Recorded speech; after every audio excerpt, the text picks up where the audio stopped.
Tycoons of social media have to stop pretending that they're friendly nerd gods building a better world and admit they're just tobacco farmers in t-shirts, selling an addictive product to children.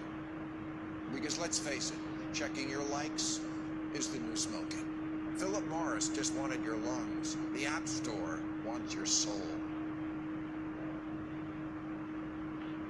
There are 2 billion people, more than 2 billion people on Facebook. That's more than the number, it's about the number of notional followers of Christianity.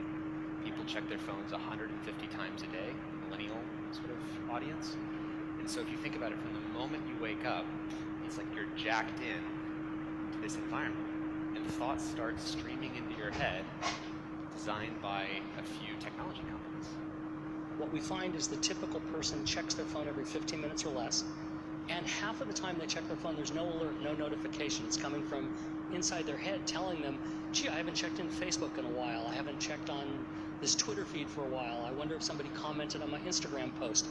That then generates cortisol, and it starts to make you anxious, and eventually your goal is to get rid of that anxiety, so you check in. And apparently we feel stressed when we can't get our phone or when our battery is about to die. You probably know this feeling.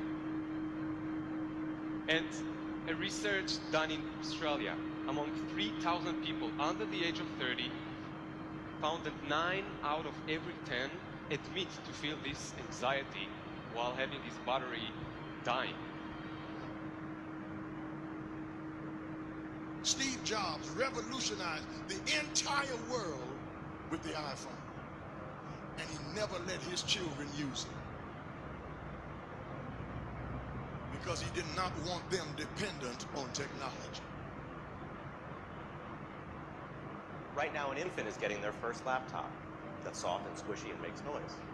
Right now, a child is being born online and being favorited and retweeted. The hyper-generational segregation of our time is bizarre, unhealthy, and historically unprecedented. You've never seen the like of people sitting at a table in a restaurant not talking to each other because they're texting and using their Facebook and Instagram and Twitter, and they are at the table and don't even know each other. In the house and can't even talk to each other. And the pressure that's on us to be like everybody else is so great that everybody tries to live like they're in a reality show. As a culture, we don't have enough in common anymore. And that's because the internet, which was supposed to unite the world, has become too adept at serving us personalized content. Do you know what I saw on Yahoo's front page this morning? No, you don't, because mine isn't the same as yours. People get news feeds now that just spit back customized stories based on what we've clicked on in the past. We are great consumers but poor producers. We will buy what we can't afford with money that we don't have to impress people we don't even know, trying to be like everybody else. Get off of Facebook and put your face in a book. Right now, a teenager is photoshopping their selfie because as a society, we're telling them they're not good enough. Right now, influencers encourage narcissism without knowing the breadth and depth of their impact on their audiences.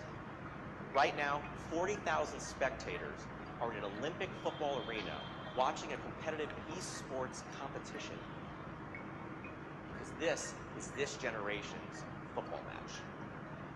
There's always this narrative that technology is neutral and it's up to us to choose how we use it. This is just not true. Technology is not neutral. It's not neutral. They want you to use it in particular ways and for long periods of time because that's how they make their money. You don't realize it, but you are being programmed. It was unintentional, but now you got to decide how much you're willing to give up, how much of your intellectual independence. If you feed the beast, that beast will destroy you. If you push back on it, we have a chance to control it and rein it in.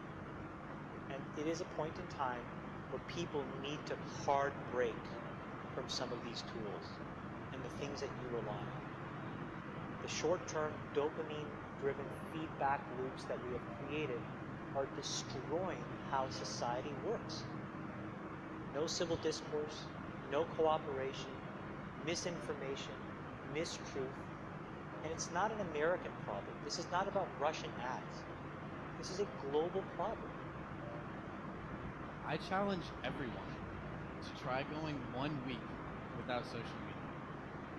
Don't let your phone and social media control you.